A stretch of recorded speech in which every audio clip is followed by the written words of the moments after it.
Hi అండి, ఎలా ఉన్నారు? అందరూ బాగున్నారా? ముందుగా తెలుగు వారందరికీ నా నమస్కారం. అదే కదండి మన సంస్కారం.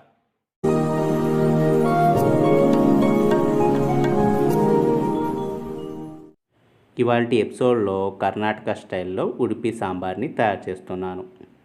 టెంపుల్ టౌన్గా పిలువబడే ఉడిపిలో చాలా ఫేమస్ అయినటువంటి రెసిపీ ఉడిపి సాంబార్.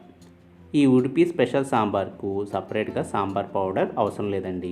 కొద్దిపాటి మసాలా దినుసులతో మనమే ఇంట్లో తయారు చేసుకోవచ్చు. మరి ఈ ఉడిపి సాంబార్ని ఎలా తయారు చేసుకోవాలో ఇవాళ ఎపిసోడ్లో చూద్దామా?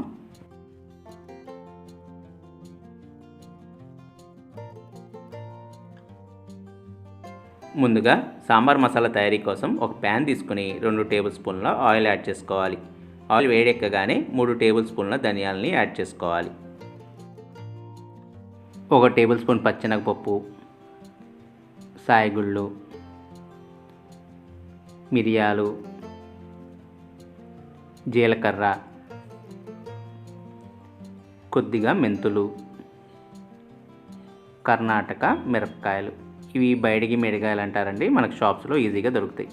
వీటిని బాగా ఫ్రై చేసుకోవాలి. ఈ బైగడి ఎండుమిరపకాయల వల్ల సాంబార్ మంచి కలర్ వస్తుందండి. అలాగే ఇప్పుడు చిన్న సైజు కొబ్బరికాయ ముక్కను తీసుకుని చిన్నగా కోసుకొని ఈ మసాలాలోకి వేసుకొని ఫ్రై చేసుకోవాలి.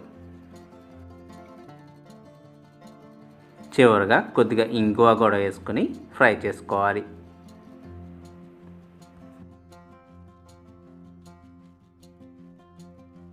ఈ మిశ్రమం అంతా చల్లారిన తర్వాత ఒక మిక్సీ జార్లోకి వేసుకోవాలి.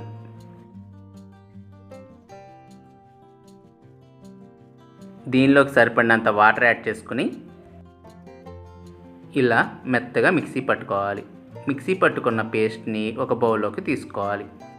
ఇప్పుడు సాంబార్ కోసం ఒక కడాయి తీసుకుని సరిపడినంత ఆయిల్ యాడ్ చేసుకోవాలి. నూనె వేడెక్కిన తర్వాత పసుపు, పచ్చెనగపప్పు, జీలకర్ర, సాయమినపప్పు, ఆవాలు, కొద్దిగా మెంతులు, అలాగే ఎండుమిరపకాయలు, కరివేపాకును కూడా వేసుకుని ఫ్రై చేసుకోవాలి.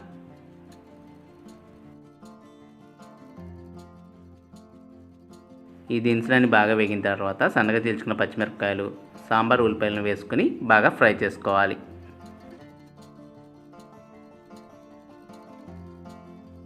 ఉల్లిపాయలు బాగా వేగిన తర్వాత వంకాయ ముక్కలు, ములక్కాయ ముక్కలు,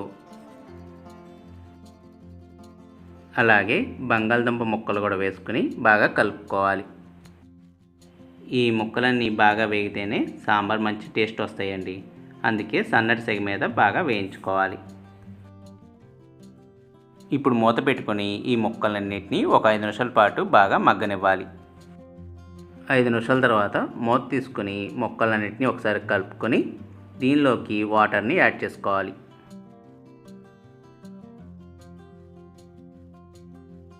ఇప్పుడు మొత్తాన్ని ఒకసారి కలుపుకొని మూత పెట్టుకుని ఒక 10 నిమిషాల పాటు ముక్కల్ని ఉడకనివ్వాలి. ఈ ముక్కలన్నీ బాగా ఉడికిన తర్వాత ఇప్పుడు ఇందులోకి మనం ముందుగా తయారు చేసుకున్న సాంబార్ మసాలా పేస్ట్ని యాడ్ చేసుకోవాలి. చూసారు కదా, ఈ పేస్ట్ వేయగానే సాంబార్ మంచి కలర్ ఎలా వచ్చేసిందో. ఇప్పుడు అంతా ఒకసారి కలుపుకోవాలి. ఇప్పుడు ఇందులోకి మనం ముందుగా పిండుకున్న చింతపండు గుజ్జుని యాడ్ చేసుకోవాలి. ఉడిపి సాంబార్లోకి చింతపండు గుజ్జు తక్కువే వేసుకోవాలి. ఈ సాంబార్ మరుగుతూ ఉండగా మనం ముందుగా ఉడికించుకున్న కందిపప్పు మిశ్రమాన్ని కూడా దీనిలోకి వేసుకోవాలి.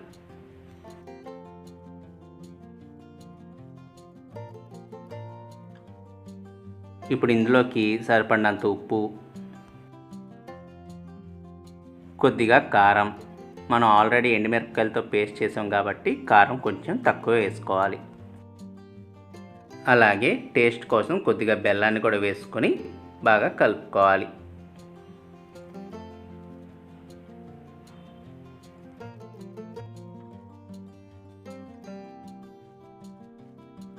ఇలా 10 నిమిషాల పాటు బాగా మరిగించుకున్న తర్వాత స్టవ్ ఆఫ్ చేసుకుని ఈ సాంబార్ని ఒక బౌల్లోకి తీసుకోవాలి.